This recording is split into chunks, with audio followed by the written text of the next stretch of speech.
और हम उस देश में रहते हैं जहां देवियों की मूर्ति के सामने सिर झुकाए जाते हैं, लेकिन बेटियों की चीख को अक्सर कान बंद कर लिए जाते हैं।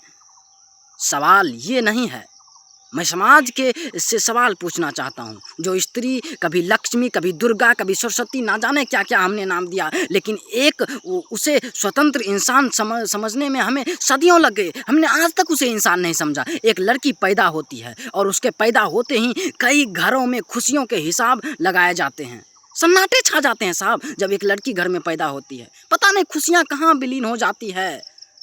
उसे कहा जाता है, उसे सिखाया जाता है, उसे वो बड़ी होती है और उसे सिखाया जाता है कि तुम धीरे बोलो, तुम नीचे देख के चलो, तुम ज़्यादा हंसो मत, ज़्यादा मत बोलो, सपने मत देखो, ज़्यादा बड़े मत सपने देखो। उसके कपड़ों पर सवाल किया जाता है, उसके दोस्तों पर सवाल किए जाते हैं, उसके बाहर निकलने पर सवाल किए जाते हैं, मानो उसका जीवन पूरा सफाई देने में निकल जाएगा और सफाई देने के लिए उसका जीवन बना है। और ये सवाल नहीं है। और सबसे अजीब बात तो ये है कि यही समाज, ये अंधेरे में धंसा हुआ समाज नवरात्रि में कन्याओं का पैर धोता है और बाकी साल उसकी कन्याओं की आज़ादी छीन लेता है। और सवाल ये भी है कि मगर रास्ता कहाँ है? क्या धर्म इंसान को रास्ता दिखाएगा? क्या रास्ता दिखाएगा? सदियों से मंदिरों में घंटियां बज रही है, प्रार्थनाएं हो रही है, माथे टेके जा रहे हैं, लेकिन एक स्त्री आज भी हमारे समाज में सुरक्षा और सम्मान की मांग कर रही है।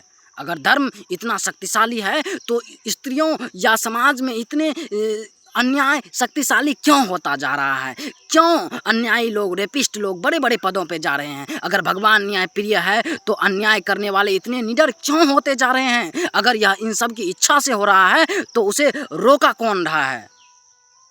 उसे क्यों नहीं रोका जा रहा है? मुझे स्वर्ग की कहानियां मत सुनाओ यार, जब धरती पर एक लड़की डर के साथ जी रही है। मुझे मोक्ष की बातें मत सुनाओ, जब एक स्त्री को जीते जी मार दे रहे हो, उसे सम्मान तक नहीं दिया जा रहा है। सच ये है कि समस्या सिर्फ किसी भगवान या किसी धर्म की नहीं है, समस्या ये है कि इंसान ने सवाल पूछना छोड़ दिया है और उसने परंपराओं को सच मान लिया है। वो दुर्गति कर रहा है उसके साथ। सच को असुविधाजनक समझकर छुपा दिया जाता है। एक लड़की रात में अकेली निकलने के लिए 10 बार सोचती है, एक लड़का अक्सर नहीं सोचता है।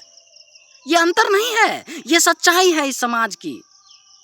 और जब तक हम इस सच्चाई को स्वीकार नहीं करेंगे, जब तक कोई पूजा, कोई प्रार्थना, कोई नारा, कोई चमत्कार इस प्रकार समाज में बदलना नहीं बदल सकता है। कोई किसी चीज़ से इस प्रकार को समाज को नहीं बदल सकते हैं। इन चीज़ों से नहीं बदला जा सकता है, क्योंकि इतिहास में बदलाव उन लोगों ने लाया है जिन्होंने सवाल पूछा है। पूछिए अपने आप से सवाल, क्योंकि इतिहास में बदलाव उन लोगों ने ही लाया है जिसने सवाल को पूछा है, जिसने सवाल को जन्म दिया है। और शिक्षा सवाल को जन्म देती है। शिक्षित होइए, साइंटिफिक टेम्परामेंट विकसित कीजिए, एजुकेट रहिए, क्रिटिकल थिंकिंग करिए, समझिए।